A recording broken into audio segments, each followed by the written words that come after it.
Hello and welcome to the second episode of Superhero Ethics After Dark. We're continuing our coverage of the True Blood TV show on HBO with myself and Ashley Coffin. Today we're getting into Season 1, Episodes 5, 6, 7, and 8. All that more after a commercial break we have no control over.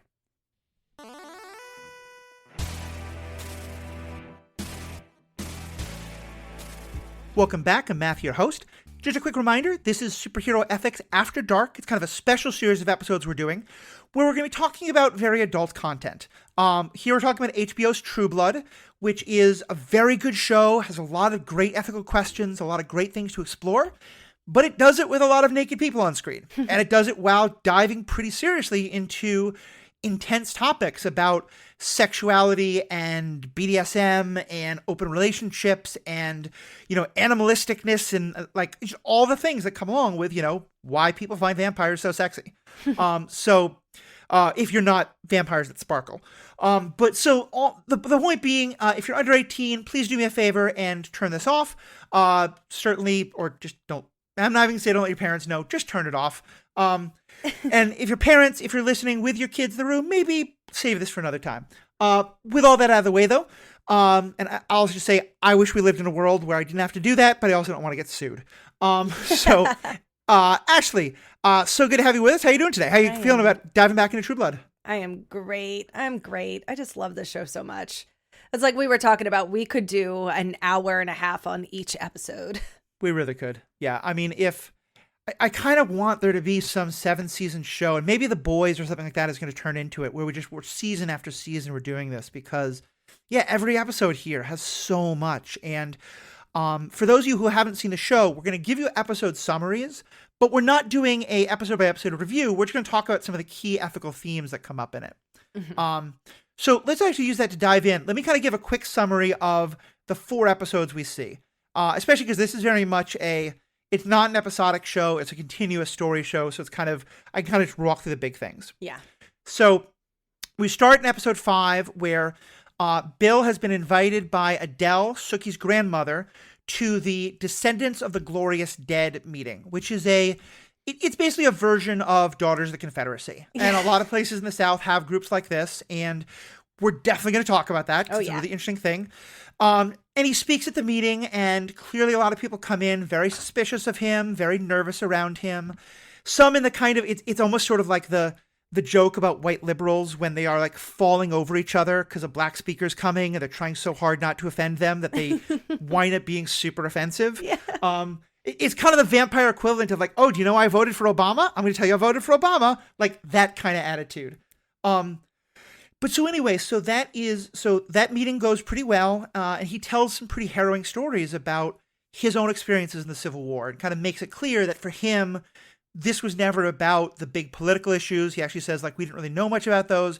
We just knew that, like, we were defending our homes and our state and stuff like that. And we can talk all about, like, the messaging there, and that's certainly an issue worth getting into. But anyway, that's what he says it. But you can also see that he's upset because, like, someone finds a picture of his family, what they looked like before he went off to the Civil War. Sam was there on a date with Sookie, and because Sookie, remember, had gotten pretty mad at Bill at the end of the last episode. Mm-hmm. And he tries some stuff. He tries, to kind of make a move on her, give her a kiss. She says she's not over Bill yet. She's not ready. And he gets really mad. And in this just great scene, he shoves her against a wall as he's shouting at her. And he says, you can't ever be safe with Bill. Don't you know I'll always protect you. Ugh. And it's just such a great, like he's being violent as he's saying. Exactly. That's why I always said I have so many issues with Sam. Yeah, I think so. Lafayette meets with Jason again, and Lafayette basically talks Jason into trying V again and into explaining that, like, if you don't do as much as he did last time, just do a little bit, you'll be fine. We wind up getting the story of how Bill became a vampire, and it's a great story where he's coming back from the Civil War. And he meets with this woman who's a war widow, and she takes, he goes to her house because he's just starving and thirsty and is barely alive. And we find out that she kind of has been having people come to the house, and she takes them as lovers because she's so sad and lonely. And he doesn't want to do that. We kind of see that he's a good, honorable man. But then when he refuses her, she's like, no, this is going to happen. And it turns out she's a vampire. And she killed all the others, but because he's a man of honor, she's going to turn him into a vampire instead. And then all that happens, and we see Sookie coming home to discover that Adele, her grandmother, is dead on the floor of her house. And it looks very much like the crime scene of the other women who've been murdered so far. Only a lot more blood. A lot more blood, yeah. So episode 6 starts with basically the people of the town dealing with this death and with Sookie. And they basically do, I don't know what Southerners, necessarily what the word for it would be, although I've certainly heard my mother talk about it being a thing that happened. She is not Southern, but her parents were. It's kind of like the equivalent of a wake. People bring all these casseroles over, and they're kind of supposed to be sitting with her. But of course, Sookie can read all their minds. Mm-hmm. And Sookie knows that they're all being, they're trying to put on a nice face, and they're trying to, say the right things. But all of them are thinking like, oh, this is because Sookie's dating that vampire. This is because the family's all weirdos. This is because of Adele. They're just saying all these horrible things in their head. And Sookie can keep hearing that. It's awful. And so Sookie winds up kind of breaking down at them and screaming at everybody. Who, of course, this just sort of confirms their thoughts that, she's just crazy and all the stuff doesn't make sense. Her uncle shows up. Her great uncle shows up. Her great uncle shows up. Adele's brother, who she's obviously very, very mad that Jason invited her. We don't really know why, but apparently he hasn't been in touch with the family for years and years and years because of something that happened. Jason and her are also fighting a lot. When Jason first finds out about the grandmother being dead, he blames Sookie and he hits Sookie. And it's this really hard scene to watch. Mm-hmm. And towards the end, he wants forgiveness and he wants to say, like, we're still a family. But of course, she's like, no, we're not a family anymore. That's just not how this is working. And again, for those folks who think I'm like taking too long with this, I promise I'm giving you the most condensed version I possibly can here. And so the other two things that really happen is in this episode, Tara's mother speaks at the funeral and talks about how, she acknowledges that Adele probably raised Tara more than even Adele did because, she was drunk so often. And she says it in very kind of like couched language. But it's a very nice acknowledgement, but to Tara, it's nowhere near enough. And Tara gets very upset about this. And her mother, it turns out, wants to cure her alcoholism, but her mother believes it's because of a demon. And at first you think it's kind of a metaphorical, like, people talk about alcoholism as like a demon, or I've got this thing inside of me, I have to fight it. But we find out that no, she literally is like, she thinks this is a demon, and she wants Tara to give her money for an exorcism. So that's a whole thing. And then the episode ends with 3 different couples getting together, clearly all of them dealing with the after effects of what has just gone on. And it's Sookie runs to Bill, and the two of them Sookie runs to Bill, and the two of them make love, and it's clearly just this wonderful experience for both of them, mm-hmm. including her giving him permission and asking him to bite her. Jason hooks up with just a drunk woman at a bar who's just had her divorce and is clearly just wanting to go out and get laid. And you see this moment of her riding him, facing away, and he's crying because just he's having the exact opposite experience that Sookie is. And then Tara and Sam, who are at this point kind of both brokenhearted over other people. Sam, who really wants to be with Sookie, Tara, because she's recognizing just how lost into the addiction Jason is and that she wants nothing more to do with him because she actually catches him fucking this other girl after Jason had proclaiming all of his love to her. And so her and Sam hook up. And you can imagine how that goes with the two of them kind of both want to be with other people. Mm-hmm. So then we get to episode 7. And here kind of the stories condensed a little bit more so I can sum them up faster, I hope. We found out, by the way, that Uncle Bartlett, the sister of Adele who'd come to the funeral, he had molested Sookie in some way. And mm-hmm. she kind of talks about it like that it wasn't as bad as it would have been for other girls. Like you get the sense it didn't go as far as it could have. She could hear all of the thoughts. Exactly. Which is, ugh. Yeah. Yeah, so it's like he was like acting nice, but saying all these horrible things in his head, and she could hear that. And so it was in some ways maybe even like comparing that to anyone else's trauma seems like impossible. You know, how could you even say? Yeah. Not that you can ever compare traumas, but like, it's a thing, obviously. And the point is, she tells Bill this story, and then the next night, Bill goes and finds Uncle Bartlett and kills him. And it's just very quick and very clear that he is here for vengeance. Mm-hmm. An awful lot of the episode is the exorcism itself. Tara has come around. She's decided that she wants to help her mother. Her mother keeps blaming the demon, but also keeps saying, like, I don't want this. I don't want this. I want to be a better person. Mm-hmm. And Tara's like, I guess she just kind of like says, like, I'm going to give this a shot. And so, and the exorcism is presented, we'll talk about it, but it's presented in a way where, like, it's the kind of thing where you might roll your eyes at, but, like, it's a world where vampires exist, you know, and voodoo magic could also be a thing. And, like, you're maybe in New Orleans. yeah, it certainly isn't coming off as a fake. It's coming off as someone who, you know, she claims she's been doing this since her family was in Africa before they came over as slaves, and, like, the traditions have been kept, which is all the kind of things that a fake would say in our own world. But, you know, you're sort of left with, like, I don't know what's happening here. And in a great scene, she kind of confronts Tara about the fact that, in her words, Tara has a demon. Because Tara has really been realizing, like, she kind of wants to get together with Sam, but she keeps pushing him away. And, like, what they call a demon, I'd basically just call borderline personality disorder, or someone who has borderline and recognizes it, you know, like, think Zuko from Avatar: The Last Airbender, or Catra from She-Ra, or a lot of those kind of characters who just, like, they keep pushing people away because they can't trust. But by the end, like, that's really given Tara something to think about. And then, oh god, there's just so much. I'm sorry, folks. I need to find better ways to summarize. Jason has been, like, trying to find a way to get V again. He tries to steal some stuff from Adele's house, and Sookie stops him. He winds up going to Fangtasia and just making a fool of himself, basically trying to get someone to sell him V. And this woman named Amy finds him. She's another human, but she's also into V, and she probably knows a lot more of what's going on. So she tries to kind of, like, to calm him down and get him to, like, not do all this dumb stuff. And they go off to have their own V adventures together because she has V.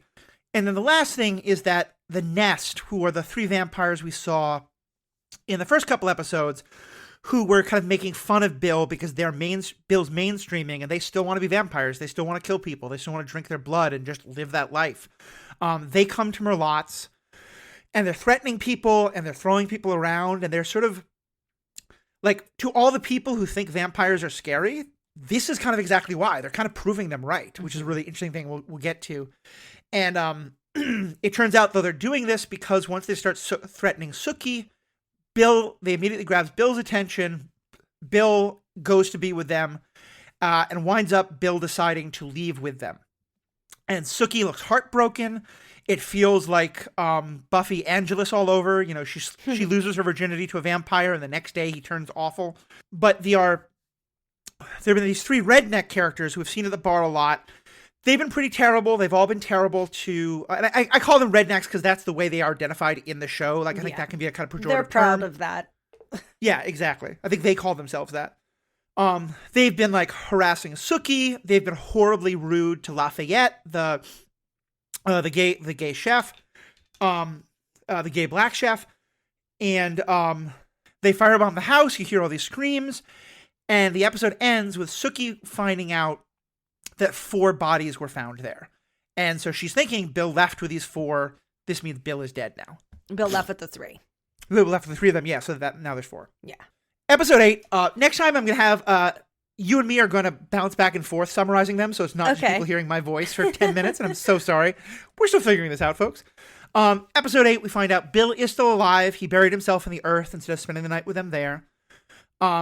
Amy and Jason are going on adventures, and at first it's kind of this wonderful thing. Like, Amy is a kind of ridiculous character. She's very much, like, East Coast liberal. She went to an East Coast college. Like, she's very much from the world that I grew up in. Mm-hmm.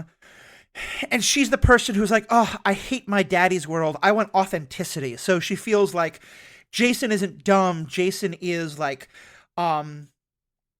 unself-conscious in how he decorates his area, you know, and just, like, she's saying all these things that Jacob is like, yeah, sure, just give me the V in your body. Like, but as it turns out, like, she does seem to see some real potential in Jason. And like, there's kind of a nice connection that they have, especially when they realize that like they have had this incredible physical experience together while on V without ever having sex, which just blows his mind. Yeah. But over the course of the episode, we start seeing her going into withdrawal, fiending, and becoming more of an addict, and the two of them doing crazier and crazier stuff in order to try and get V. And the episode actually ends with them kidnapping a vampire. This really sweet vampire we meet because Lafayette is working with him to get, he's doing like sex exchange for his blood. And so, yeah, that's just a really hard scene. Yeah, poor Eddie. Yeah, Eddie. And so the last part of this episode is that Tara's mother actually seems great. Like, she's throwing away all of her alcohol. She feels totally different. She's rejoined her church. She cooks breakfast for Tara. And you see Tara has this conversation with Lafayette about, what do I do if I think this is totally fake, but it seems to have worked, you know? And do I worry that it's all going to fall apart in a month, or is this real? And that also just brings up so many great questions. And it ends with actually Tara going back to see the woman who did the exorcism. And we don't know like what's going to happen there. So yeah, a whole bunch to talk about. We'll find better ways to summarize the episodes in the future. But for now, Ashley, what's kind of your thought on these episodes? I feel like it's hard to just summarize all the episodes. Yeah. My thoughts on it. But yeah, I mean, we're getting into the meat of the show. We're learning who the characters really are. Mm-hmm. You know, you're starting to see people's flaws and then where they're best. I don't know. It's the middle of the season's kind of hard to summarize. Yeah, I think it's a good point. These are 12 episode seasons, so basically like Act 1, Act 2, Act 3. Act 1 is kind of like introducing you to all the characters, introducing you to the world, setting up the stories. Act 3 is going to be the resolution of a lot of these stories and figuring out where things go from here. But you're right, Act 2 is just like nothing but plot. So yeah, it's probably a lot harder to summarize. That's a good point. I feel a little better for that. Yeah, it's a lot. And then there's just so much. Like like we said, there's things that we didn't even get to that we could talk about. And it's just, it's hard. You have to watch the show to be able to keep up with these episodes of the podcast. I don't think so. We got a lot of people writing in saying they hadn't watched the show. I definitely encourage watching the show, but I do want people to feel like, you know, the reason to do the summaries is if you watch it 8 years ago, or if you haven't watched it, you can still follow our conversation. And again, because we're not trying to do episode by episode reviews, what we're going to do is just focus on some specific topics. And as we get into them, we're going to talk more about some of the things that happen in the episodes. And let's first talk about the topic of like Bill and mainstreaming. And, you know, it's interesting because until now, we've only gotten the sense Bill is the only kind of good vampire we've really met. Every other vampire is, they're not always as bad as the people in the nest, but they're still kind of like all the people at Fantasia are just being very threatening and very like, yeah, you want what we got, but you know, we're going to like make fun of you and we can hurt you and all this kind of stuff. And I love that we therefore get introduced to Eddie, who's just the sweetest, nicest guy. He's a vampire. He has there's a kind of scene that says so much about him where he basically like, you know, we know Lafayette does sex work. Lafayette is having sex with this guy in exchange for vampire blood that he can sell. And Eddie just needs to know that Lafayette would still come over if it wasn't for the blood. You know, he wants to believe that he's doing a favor for someone who really likes him. And you see that Lafayette's actually really good at that, which, you know, something a lot of sex workers can be very good at. But also that it's kind of hard seeing how it all fits together. But yeah, kind of what's your take on like what we're learning about whether vampires can mainstream by the fact that now we get Eddie and Bill, but we still get so many of the other vampires feel like they're not really safe American citizens yet. Well, I have some thoughts on Eddie. So I love Eddie explaining what being a vampire is like for him, because so many of the other vampires are hundreds or thousands of years old. And what he's experiencing is so different. Like he's giving blood to sell. Giving vampire blood to sell is a huge no-no. And I don't even know if he knows that he's not allowed to do that, because he's technically a baby vampire stuck in, you know, like 50, 60-year-old man's body. And Lafayette keeps asking, like, what fun is being a vampire if all you do is watch TV? And he's like, I love TV. I just want to be liked. I just want to have connections. Like, he's so lonely. And yeah, Lafayette is doing a great job of being caring. You actually kind of believe him, you know? Yeah. And I think one of the things that makes it happen, and granted, I've heard a lot of sex workers who are friends of mine talk about this, so I know it's very much a thing. But also, just you look at Lafayette. Lafayette is very quick to get on people, especially people who give him shit, and are racist or homophobic or any of that. But other than that, like, Lafayette kind of loves everybody. He wants to find the best in people, and I think we see him like roll his eyes for a little bit when Eddie asks him, would you still come if it weren't for the blood? Yeah. But then when you see he's like, no, Eddie, don't worry, I'm going to make you feel wonderful. Like, I see something really genuine there. I feel like he does care about Eddie. He wants Eddie to have a good time, not just because it's work. But he also is like, but Eddie's got to remember, like, he's not who I'd come over and have fun with on a Monday night for free. Right. And my favorite is when he was like, I got you a Merlot because I heard you said you go for Merlot. And he was like, I said I work at Merlot's. Yeah. So cute. But it's like they have this really interesting relationship. And that's one of my favorite things, like talking about Lafayette. Like episode 5 has my favorite scene with Lafayette in the whole series. And it's the AIDS burger scene. And what I think is important about Lafayette is I don't know if it's the first time, but it's one of the first times I remember seeing a gay man who's very feminine, who wears makeup, who's, style and grace, but he's also showing that you can also be powerful and strong. Yeah. He's both sides of the coin, which I think is very important for gay representation, to show you don't have to choose one or the other. You can defend yourself in that way too and have your nails painted. Like, I think it's really important that we see more characters like him. Yeah. Because what happens is they send the burger back because they say, oh, that gay chef made it. It must have AIDS. Mm-hmm. And he comes out right in the middle of the restaurant and just humiliates them. Screams. And I love that no white character got up to save him. There was no Sam. Jason at the end laughs and gives him a high five. But they weren't saved by the local white boy hero or any of the other white characters. He handled it. Bitch, you come in my house, you're going to eat my food the way I fucking make it. Tip your waitress. Yeah. And I love it. And you're right. And like, over later episodes, when we see, he talks about how he was all parish, which is kind of like all county in baseball. He was a jock. He was, he does webcam stuff because he's a great body. He's incredibly cut.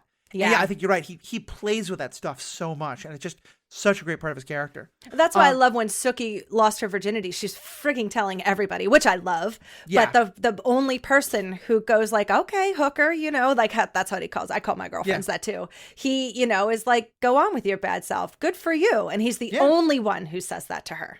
Definitely. And we're going to do a whole thing on sexuality. But just so back to Eddie, did you have any more thoughts on Eddie himself? No. Okay. Well, so what? Here's kind of where I wind up coming away from it is I feel like Eddie is clearly like the nice guy vampire. Then we have the nest and people like that, where I'm sort of like, I understand why you're afraid of these people. Like, and we talked about this on last episode, that vampires are very much not a perfect stand-in for a group like, queer folks or black people or anything like that, where like there's all this mythology and fear that has no basis in fact. Vampires is a very different thing, where it's like, well, but there is some basis in fact. They eat people. Yeah. And even Bill, Bill is trying so much to be that person who can mainstream, but he talks about how hard it is because he's having to unlearn 150 years. And I think it's very intentional that we see him like, no one is crying tears over this, child abuser being killed. But it's very clear that, like, I think when Sookie finds out, if she does, she's not going to be thrilled to find out he did this, because it is a murder. It's a murder for revenge that many of us can probably feel very understandable, but it's still murder. It's kind of like how she felt after she found out he killed those 2 people and tried to make it look like a tornado. Like, you're still murdering people. Yeah. Well, and just, you're not. Because I think part of the idea is that Bill feels like he couldn't go to the police for 150 years. So they have developed their own system of law and justice, and it freaks her out. Yeah. Well, and so where do you kind of wind up with this question about, like, where do vampires stand? Like, do you think people should trust that vampires should be like Bill? Should they all be afraid of them as though they're like the nest? Where should we be feeling about vampires right now? I feel like the analogy of vampires for this just goes for just people. Yeah. There's serial killers, there's monsters that walk around with you every day, there's rapists, and you don't know if you're sitting next to a pedophile or not. And I feel like that's kind of the analogy they're using for the vampires, because sure, we have great people out there. Like, I don't know who to use an example. Somebody everybody loves. I don't know. I like Anderson Cooper. Let's just use him. He's, you know, this TV personality, this stand-up guy. But then there's like, I don't know, Jeffrey Dahmer. Yeah. And in 1980s or 1970s, if you were sitting next to both of them, you wouldn't know who either of them were. But this guy next to you eats people, and this guy's going to go on to, you know, save a child from getting shot in Iraq. Yeah. So I think it speaks very much to, instead of focusing that part of the vampires on like a community that's being persecuted, or, you know, like the gays, that is more of people, us, not us, but like what people say is like regular people. Well, we're the monsters. Right. I think that's exactly right. And because one of the things that I kept thinking about it was the whole idea that we should judge this whole group based on either Bill and Eddie or the people in the nest it doesn't make sense. But it's one thing I think that happens with these groups all the time. You know, there's talk of like being the model minority and being like the minority that can show that they're different from everybody else, or that certain members of them can, you know, and the things that the nest is doing, like, they are giving vampires a bad name, you know? So it's just such a hard... Well, and that's actually kind of, to me, one of the most interesting questions is these rednecks who we've met, again, it's the term they use, you know, we've seen them be horrible people this whole time. And then the nest comes in, and also very judgmental of vampires. You know, they're super judgmental of Sookie. Everyone in the bar finds out that Sookie had sex with a vampire. They can see the marks on her neck because Sam exposes her. Sam's a total shit in these episodes. Total shit. 100% like the guy who thinks he's been friend zoned. And and they're terrible to her about this. But then when the nest comes in and says, hey, we're living in town now. And they basically tell Sam, like, Sam tries to defend himself. They call him a dead man. They say, Sookie, we're going to drain you dry. I mean, they're like a gang that's rolled into town and is saying, we're above the law. We're going to threaten you. And so when these three horrible people go and firebomb their house, I wasn't sure I was mad at them for it. Like, right? And I was thinking, what do you think? Because I think like I think that's the point. Is I think we're supposed to feel like this is kind of a morally gray. Like, these are characters we hate, but we're not super mad that they did this. Is that kind of how you felt as well? Yeah, it's a small town, and a town's going to defend itself. Like, in that scene, it's so funny how, like, Sam. He'll be great for one scene and then a shit for the next 6. But in that scene, like, he breaks a bottle. He's like, this is my place. You're going to get out. You're not going to be threatening my people in here. And he was going to protect, you know, his bar and these people who are his townspeople. And even though they're horrible, most, like 98% of them are just the worst. You can't have...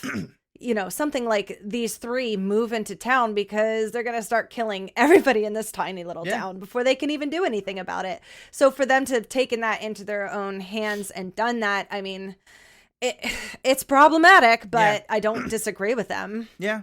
I think it's kind of, and I think like we find out that the fourth person was basically like a blood doll, a person who voluntarily like wants to spend time with vampires so that it was Neil, the coroner. who worked with the coroner, and we see who I hate, by the way. That guy Mike, oh my god, he's the creepiest guy on this show. The coroner. The coroner, we've met him a couple times. He's super creepy. I think he's supposed to be super creepy, and we're gonna get into it. But he nails it. When he finds out that Mike was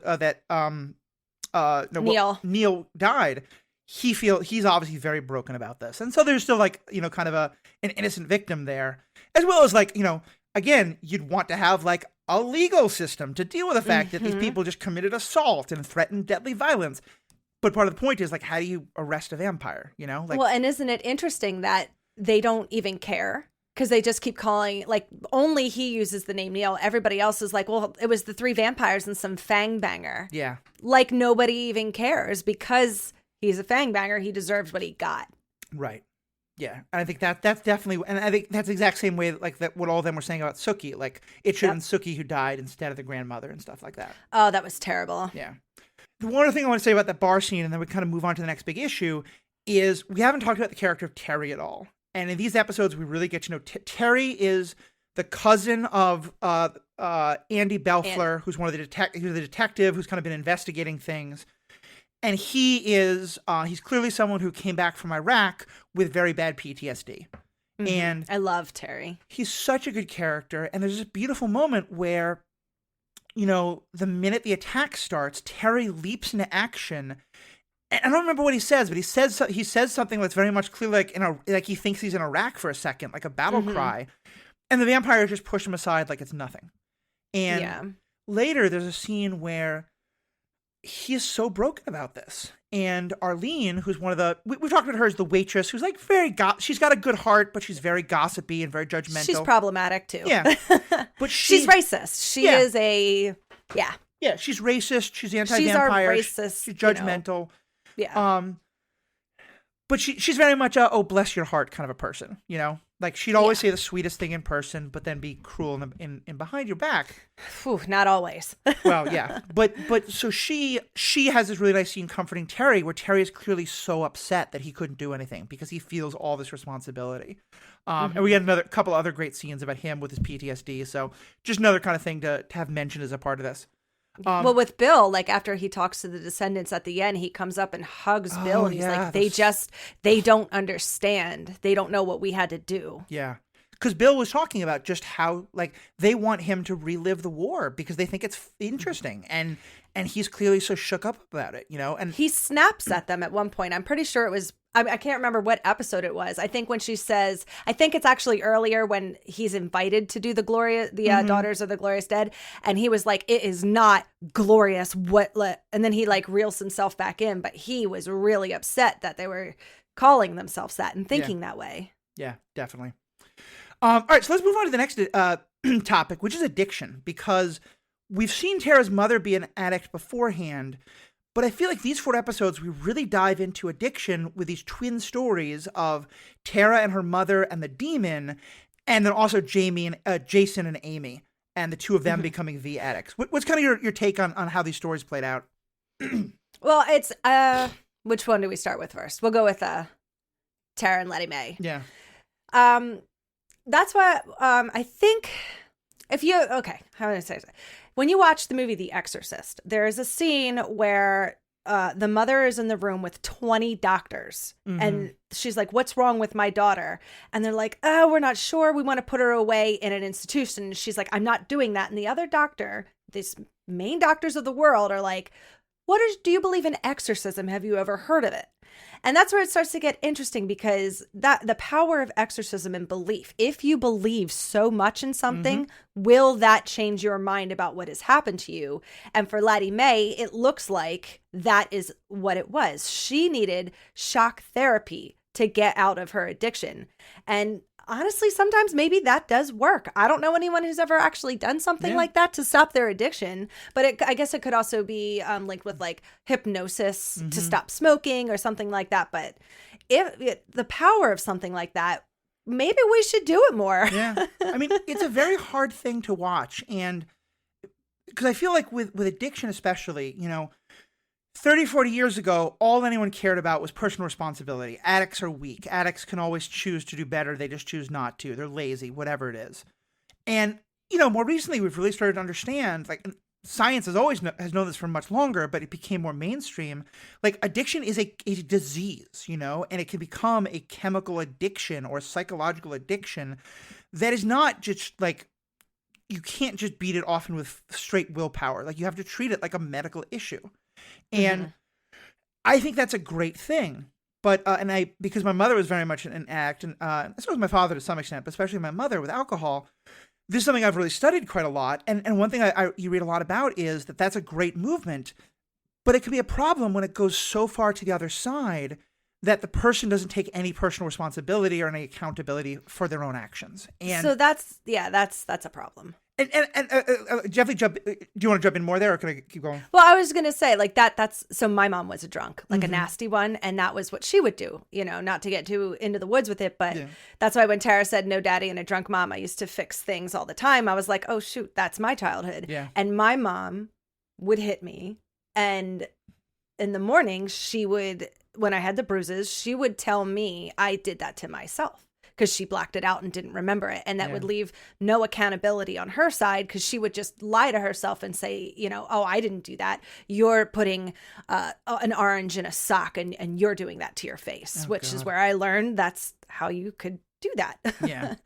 But yeah, I mean, and that's why that's why Tara is having such a hard time with it, because Yeah. you can't just flip a switch and expect everyone around you to be okay with the fact Right. that you're suddenly okay. Yeah, 100%. And especially also because that's exactly what Laddie Mae, how do you say her name? Laddie Mae? Laddie Mae. Laddie Mae, thank you. Try not to give you too many names here because again, you're gonna get lost. But Laddie Mae, she utterly refuses to take any accountability. Tara will say, "Mom, you did this to me," and she'll say, "No, I didn't. That was the demon. That was the demon." And there's this one incredibly painful scene where Tara, her mother has very hot coffee that has some vodka in it, and Tara's trying to take it away, and some of it spills, and Laddie Mae gets very upset. And at first you think, oh, because it's burning her, until you realize like she starts like putting her hand on the spill and then licking her hand and then like sucking on the part of her sweater where it spilled, where it's not the heat, it's that she's trying to get every drop of alcohol she can. And when Tara's like, how could you do this? She says, no, it's not me, it's the demon. And you just see like she's got this plate. And so it's such a hard balance where like, if the demon idea helps her to stop drinking, then you're right. Like maybe this is a good thing, but also like, the utter lack of accountability and responsibility seems like such a problem. Yeah, and it is. And that's why it's so confusing for Tara. Right. Especially because I think we're supposed to, my impression is that we're supposed to think this is like 80 to 90% likely just, all fakery and psychosomatic. But like vampires exist. And yeah, exactly. people who can read each other's minds exist. So like the idea that demons exist is now, it's sort of that like, if there's 10 impossible things that you all think could never be true, and then you learn one of them is true, the other 9, like, maybe it's not quite so easy to say they can't be true. Yeah. And I think, honestly, that's why with someone like her, an exorcism would cure it. Yeah. Yeah. But that's not going to work for everybody. PSA, guys. It's funny. When I was in seminary, this question came up because the seminary I went to was very kind of, on the liberal end. But even in most mainstream Christianity, like if you're a pastor, you're expected to like learn psychology to some extent, because you're giving counseling and like religion is important, but so is like making sure people aren't doing dangerous things. And so we got into a discussion in one of my classes about, what can you do if you feel like a person, like their discussion of religion has crossed into like they're hearing voices and it feels like it's mental illness manifesting in a religious way, in a way where like you as the pastor is supposed to be able to acknowledge like, I can't do this. A mental health professional needs to take over. And at one point we asked, our professor, like, okay, but how do you find that line? And what she said was a big part of the line are the voices, is their understanding of religion, whatever it is, telling them to do harmful things to themselves or other people.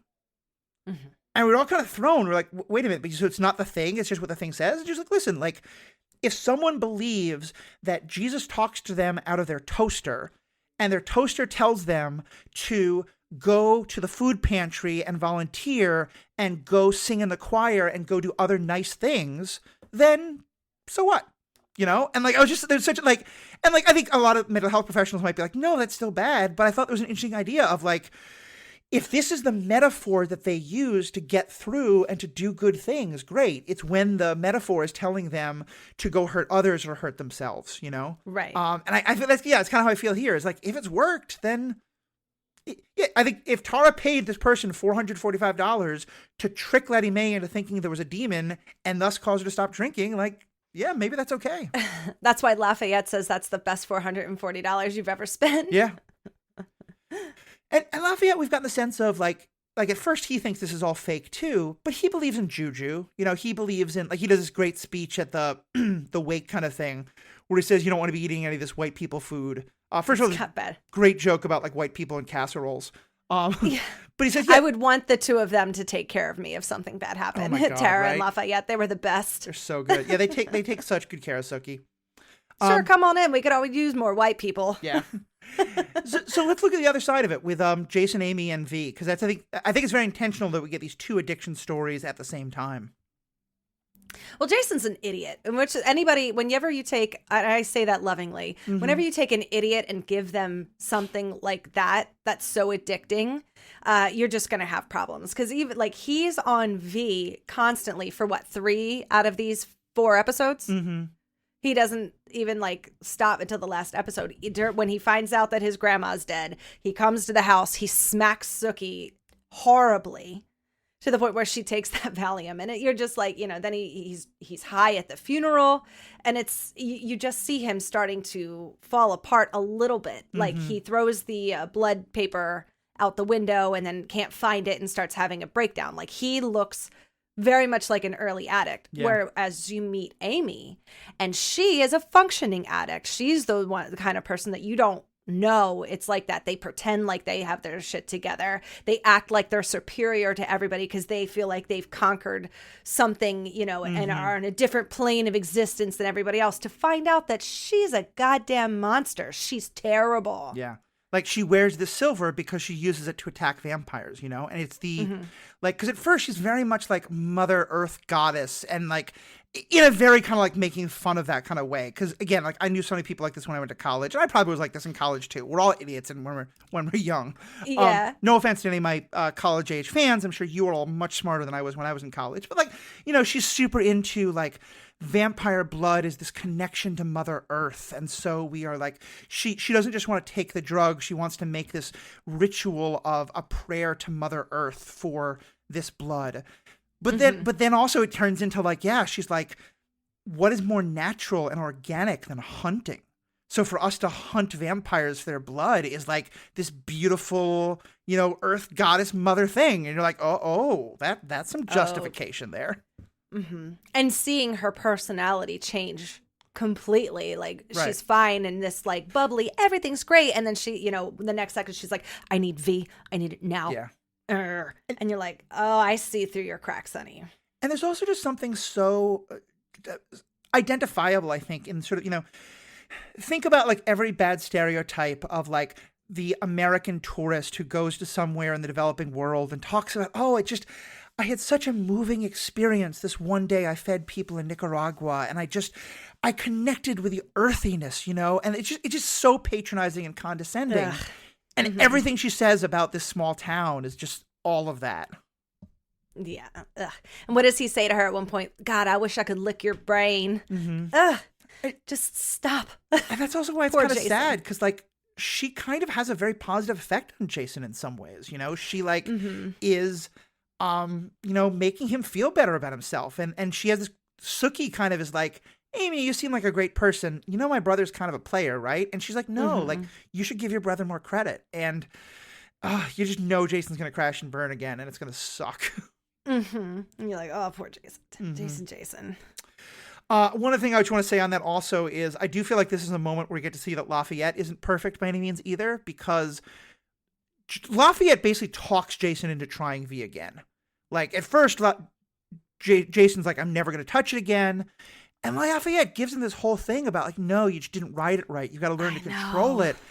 And then later, Jason comes back to him and demands more. And Lafayette's like, get out of my house, you evil idiot. Like, and you stupid addict. And you're like, but Lafayette, you put the needle in his arm. Yeah. Well, the way that Jason goes about everything is out of line. Like he has that he's white privilege. I think he's supposed to be the epitome of white privilege in this. Yeah. I want it. I want this. Give it to me now. You should be doing this. I can have sex with anybody I want. He's just, and getting away with, almost not committing murders, but looking pretty guilty for some murders and getting away with even going to jail for, being locked up to find out. Like he is that epitome. And that's what I love about Lafayette, putting his foot down and saying, and like, get out of my house or I'm going to kick your ass, and him having to run out of there. Because no, you can't just come in and have everything. And he didn't follow what Lafayette told him to do. He gave him rules. Right. But Lafayette's an idiot because he should know how Jason's character is since they're friends. Yeah. So everybody, and I don't think anybody on this show is supposed to be perfect. I think that's what I like about the show is every single character is flawed, and they're supposed to be because it makes it real. I mean, I think that's a good way to start moving into the discussion of prejudice and how that is manifesting in all these episodes, because one of the first things we see in episode 5 is after seeing the nest that we saw in the last couple of episodes, these vampires were pretty terrible. Sookie winds up being very judgmental and is now like, well, Bill, you're one of them, so I just can't be with any of you. And there's just this little detail where he's listening to Tuvan throat singing, which is this thing that, like, I believe monks in Tibet do. It's so weird. It's weird. A lot of people love it. A lot of people don't. That's fine. But, it's a different tradition. That's fine. It's not what I would put on at a party, but fair enough.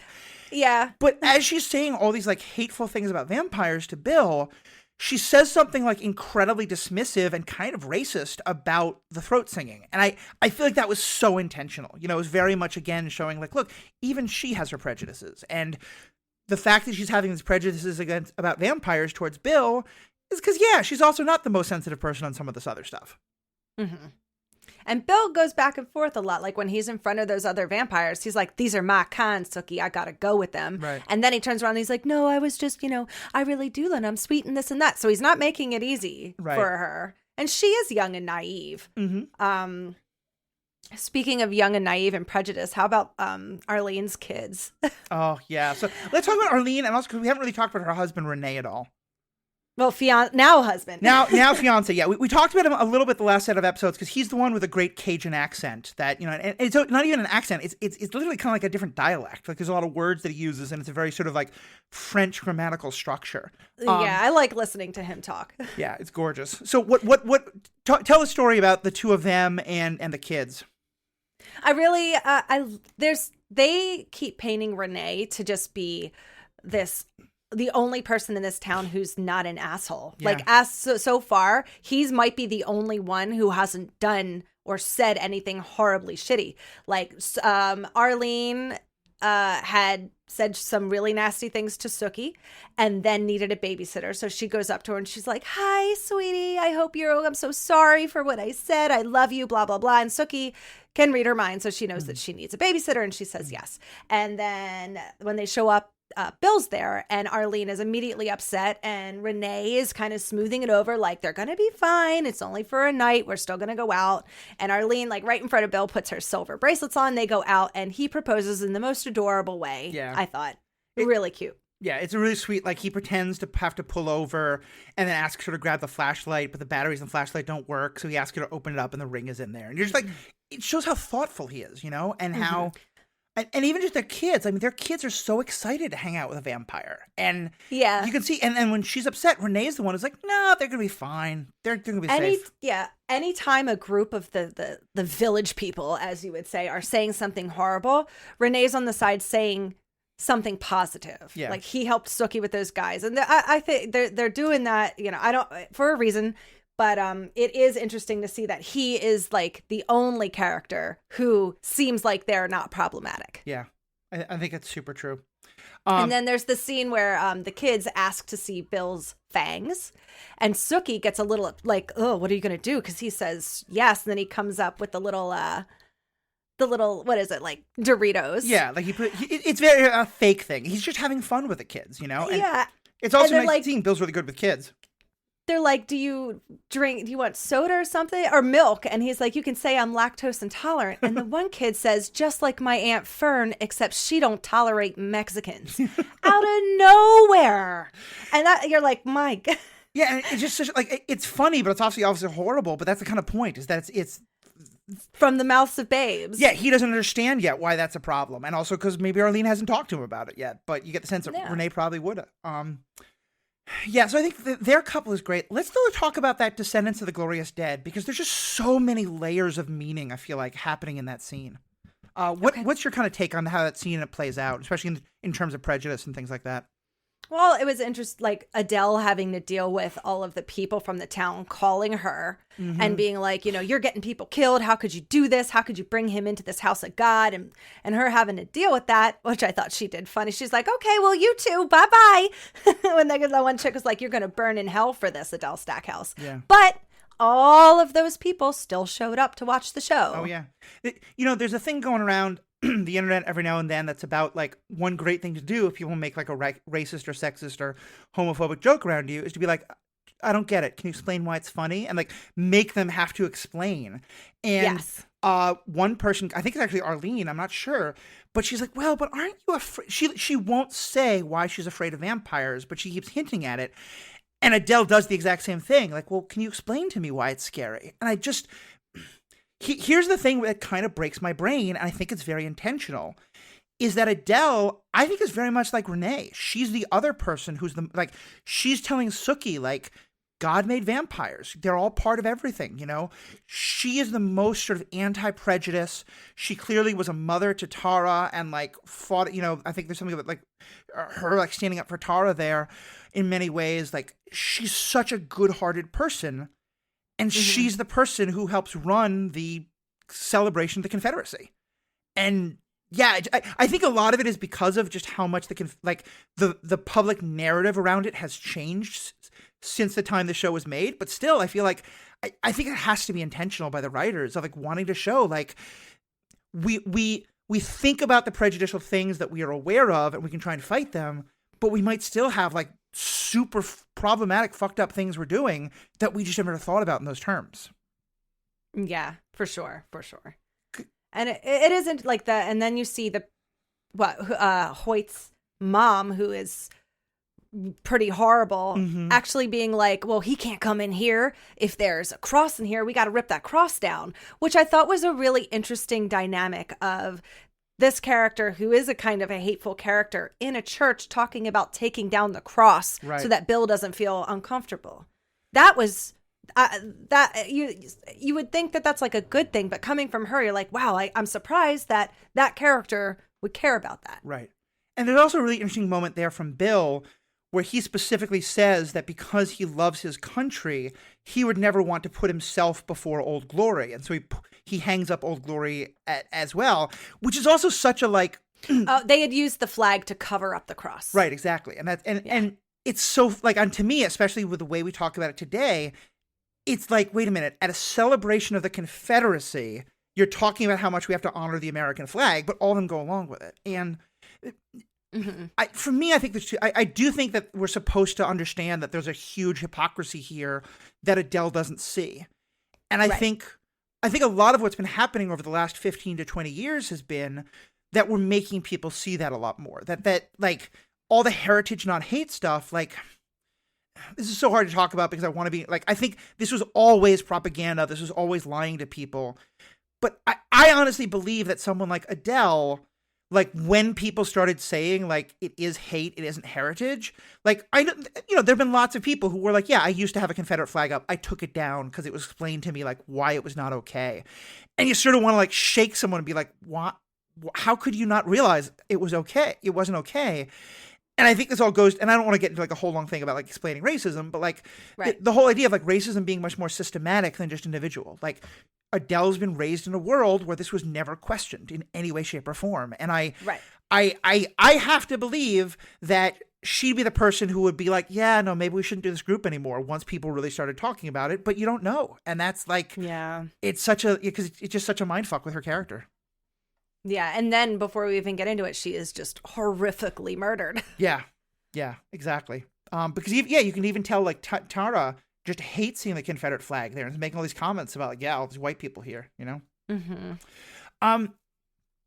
So is there anything else about the kind of prejudice topic we want to get into? I think we did a lot of it the first couple episodes, and here it does come up a bunch. We've covered most of it. Yeah, no, I think that's all right. If not, we could go on and on and on. Oh, sure, yeah. And again, also, two white people talking about racism is like, other voices should get involved if we're going to go deep into that conversation. Yeah. But again, it's great because, like, you know, I know you as a woman have talked about the stuff you faced and how you can relate, like, from myself, like, as a queer person, like, and there's all sorts of ways and I think what the show is doing is it's not just about race. It's about race and homophobia and anti-vampirism and religion and, like, all this different stuff wrapped up together.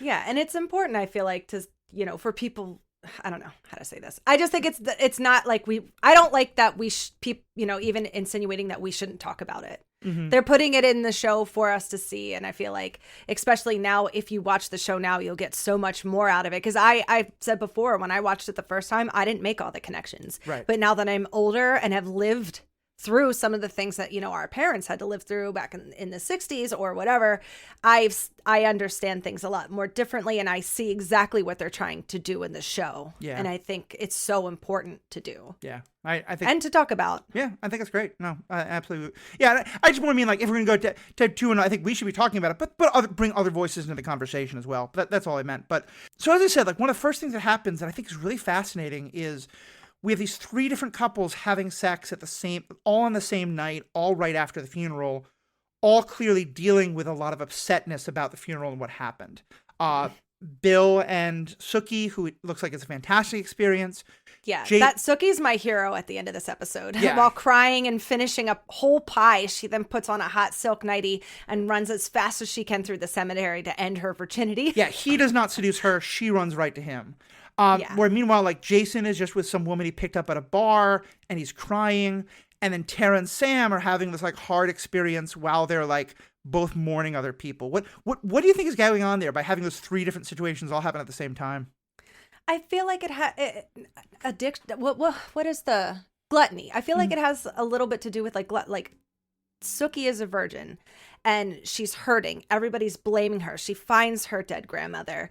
Her brother just smacked her. Someone who molested her is now back in her life, who is cut out, and she wanted to just feel something good. And as far as everybody around her keeps saying, sex feels is what drives their entire lives, especially her brother. Yeah. So her running to Bill like that and just having such a steamy scene, like, honestly, I was like, I wish my first time was like that.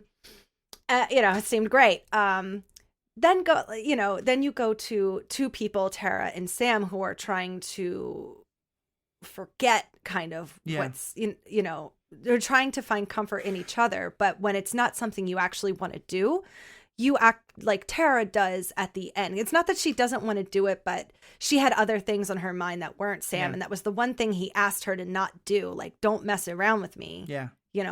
I'm hurting too, and I'm a person too. And then she yet again kind of uses him. Oh, something about the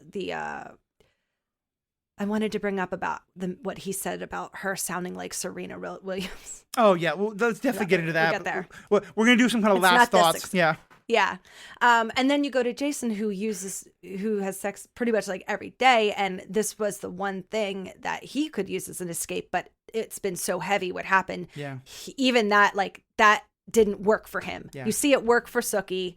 It doesn't work for Tara or Jason, who have both been using sex to kind of get out of their heads. To me, it really brings up the idea of, like, that sex, like a lot of other things, it can either be something you use to run to or to run away from, And I think Sookie is quite literally, I think it's an intentional metaphor. Yeah. She's running to, it's not, I think you're right. It's that she wants to feel something different, but she's also like, it's the whole, like, celebration of life in the midst of death. She's been holding herself back on this thing she wants. And she's like, why? I want this. Why should I keep holding myself back?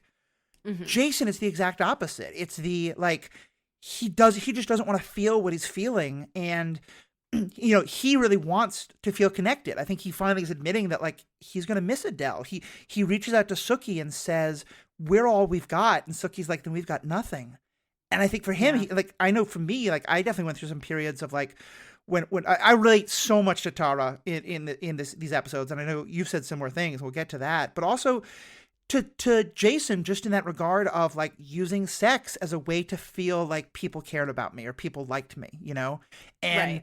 it just I feel like it's just so intentional that, like, what Sookie is doing is so different than what the others are doing, and I love it because it feels like it's saying, like, we're not slut shaming here. We're not saying it's bad to want sex. It's more about, like, it's not how much sex you want or with who or when, it's why you want it that matters. And I just think that's such a better message than we often get.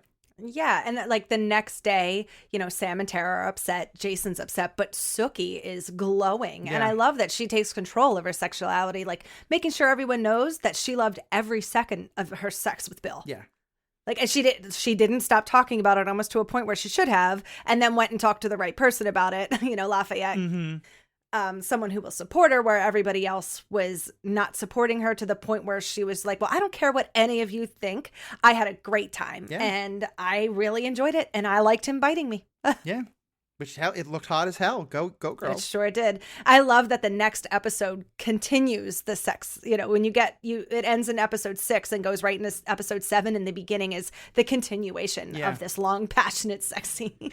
And that's also part of why I was so glad that Bill doesn't stay possibly dead for a long time, or even with the nest, because right. Like I made the reference to, and this is one that's often talked about, but there's a lot of other examples. Like there was a while when in mainstream television, like if a woman has sex for the first time, something awful has to happen to her.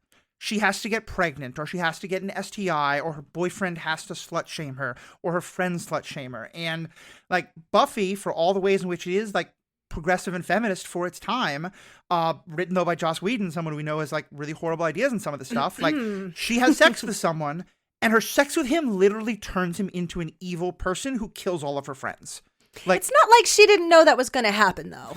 I mean, also that's a thing, but like it's the most like girls don't have sex. Here's what can happen, Yeah. And so for it to be like, yes, Bill did this thing that was hurtful to her for a little while, but it was over almost immediately, and he's okay, and they're okay, and they have sex when he's just crawled out of the ground, which I know you want to say something about that you can say. In a moment. you do it. It was the best. Okay, yeah. The comment I made, and you said that I was stealing your jokes. We both thought it is. He climbs out of the dirt. He's covered with dirt, and they immediately start fucking. And I'm just like, hot as hell, but dirt-covered dick. Like, is there any faster way to get a UTI? Like, I was like, they have the hottest dirt sex scene ever, but all that dirt in the crevasses cannot be good for your Pikachu. Like, oh god, and literally, he's in a graveyard too. Like, he crawls out of the graveyard naked. Yeah, it's okay. And then I love the second he goes to bite her, she's like, not the neck, because she actually does kind of care what people are thinking. Yeah, and I wouldn't want to hear it too. I'm sure if she couldn't read people's minds, she wouldn't care. But having to walk around and hear it, ugh. Yeah, and I feel like that's one of the first things you learn as a teenager is like, okay, if you're gonna leave marks on your partner, like do it below the clothing line, like where they're not gonna show. Not on the neck, please. Yeah, we've all said that. Yeah, but yeah, so that comment had to be made. But yeah, so I just thought it was so much better than what had happened in Buffy, and just I just think it's a great comment. So let's talk about the other time where sexuality is used kind of in a very interesting way. What's your feeling on the story we see about Bill becoming a vampire? Oh, I love the character of Lorena. Like what a predator. Yeah. What a awesome female, powerful predator. Yeah, especially because what I think becomes very clear is like this idea of like the lost widow who can't take care of things and will be so generous to any man. But of course, all those men took advantage of her, and she kind of let them because she was lonely, but they didn't treat her with honor. Like, you can see why someone like Bill, like, especially like in the 1860s at that time, like, yeah, white knightism, like it hits every point of, I want to rescue this person. I want to seduce them. I want to show them that things can be different. And the fact that she's doing that all just to lure them in is just so beautiful.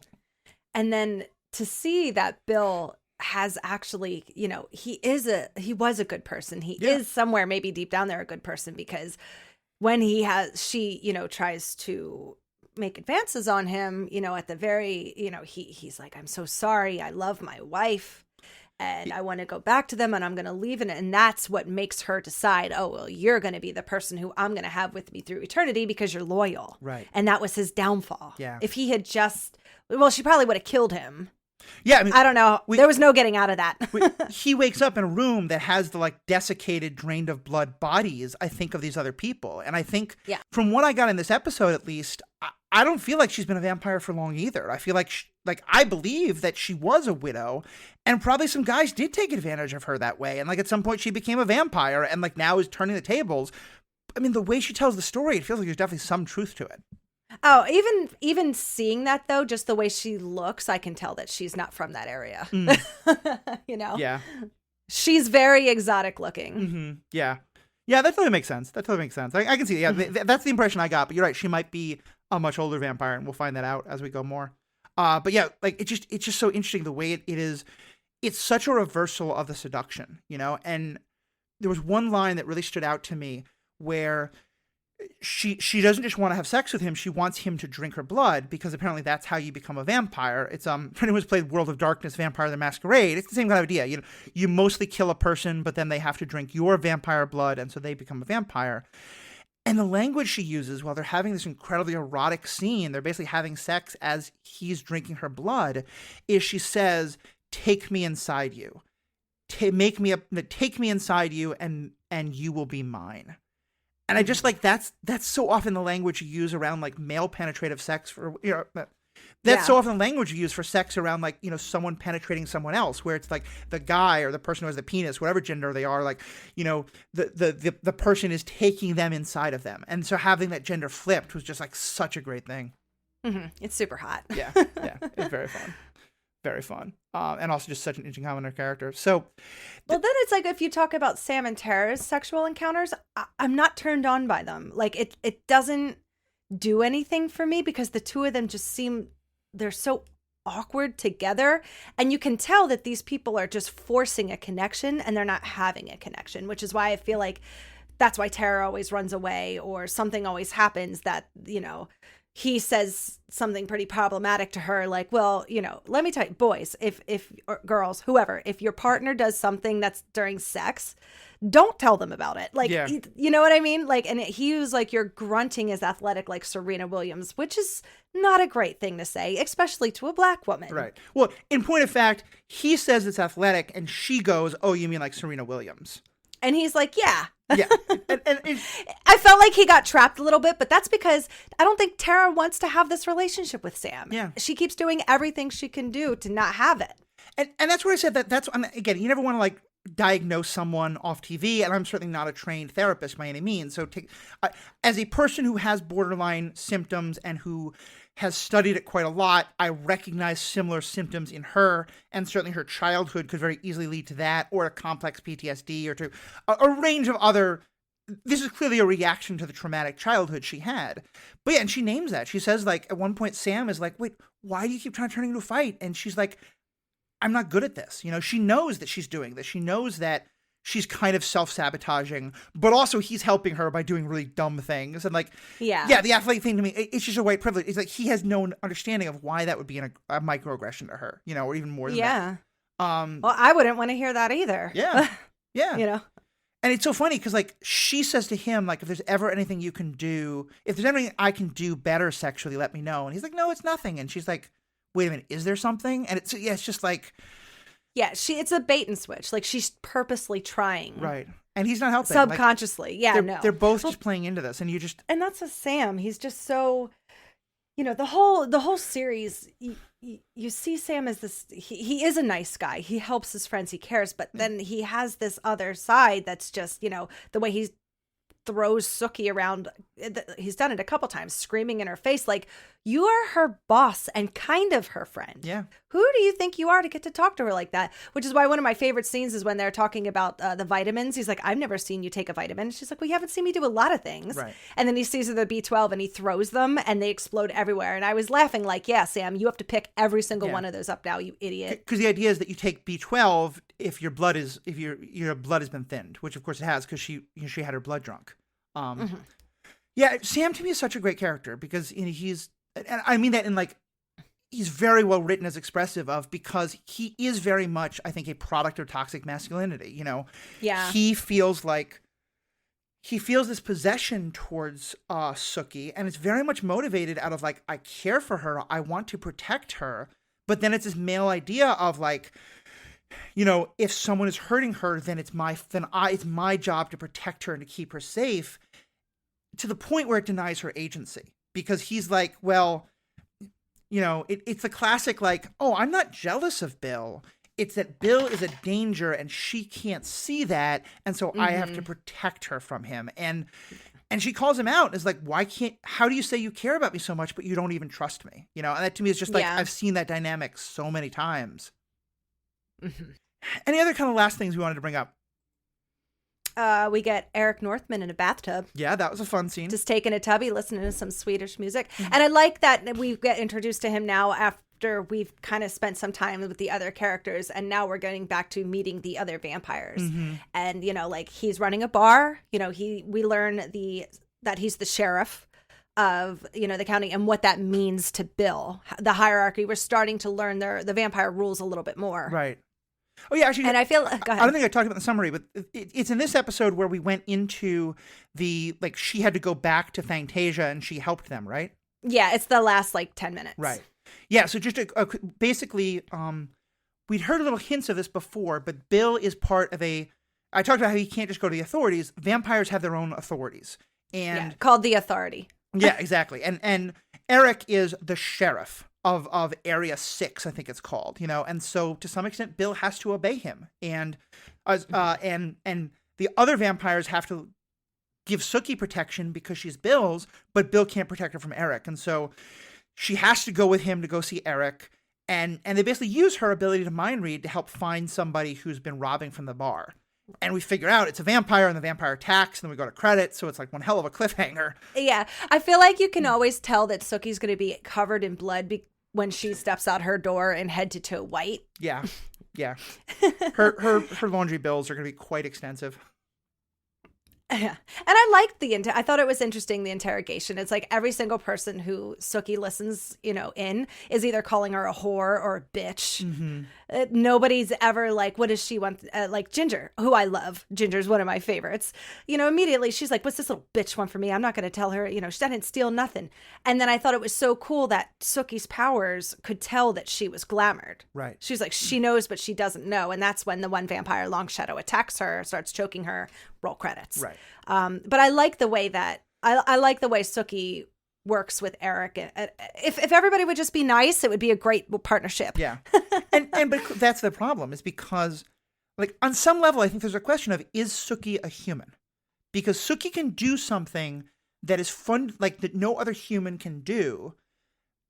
Does that make her a different species, like a vampire, or is she a human? And so at this point, everyone's treating her like she's human.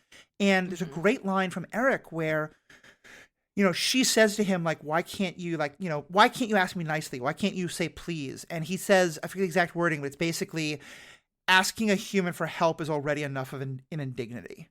It hurts him so much that this human can do something that they can't. What's interesting to me is I never thought about it this way. I don't understand why he would care about $60,000. It was almost, I feel like it was an excuse to get Sookie back there. I think it was two things. I think one was an excuse to get Sookie back there. But the other thing is, I think so much of their authority and power comes from the fact that people think they have authority and power. Right. And so if someone's getting away with stealing from him, he's going to start to lose all of that, Right. Yeah. So, but yeah, it's definitely an interesting thing from him. Yeah. I think we covered it. Yeah, I think we got it all. So I think this was a great episode. Thank you, everybody, for sticking through us. As always, we want to hear your feedback. You can find us on The Ethical Panda on Facebook, on Twitter. You can email us, theethicalpanda@gmail.com, or just go to the website, The Ethical Panda, which is where you'll find this and also all my other all the other podcasts I do. And all the podcasting I do is part of the Stranded Panda Podcast Network, all except the Marvel Movie Minute, which is another great thing I'm on, but there's also stuff about that on my website. But Ashley, you're involved with so much else on the Stranded Panda Podcast Network. Talk more about what you do there and how people can find it. You can find us on all the things, the Marvel Cinematic Universe podcast. I produce that show on, usually I think we do a couple episodes a week right now. Mm-hmm. We're taking a little break from trivia, and that's pretty much it right now.